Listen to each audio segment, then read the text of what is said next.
ভীতি কারাগার ফাঁসির মঞ্চে তুলে একটু ভাবেনি যারা জীবন নিতে।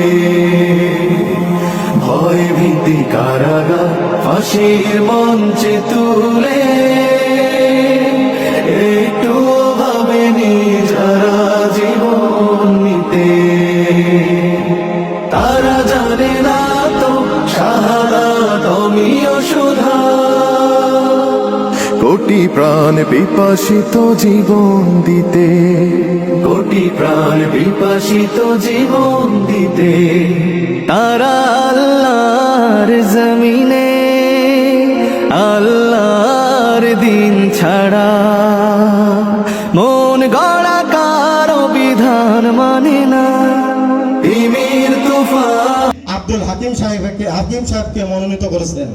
এই মুহূর্তে এই বদরের প্রান্তরে আমাদের কাজ হচ্ছে আব্দুল হাকিমকে গুরুদাসপুর বড়াইগ্রামের পক্ষ থেকে পার্লামেন্টে পৌঁছানো। সেটাকে যদি আমরা পার্লামেন্টে পৌঁছাতে পারি, তার মাধ্যমে আল্লাহর কোরআনের আইন বাস্তবায়নের জন্য, তার মাধ্যমে সমাজ পরিবর্তনের জন্য কথা তিনি পার্লামেন্টে বলতে পারবেন।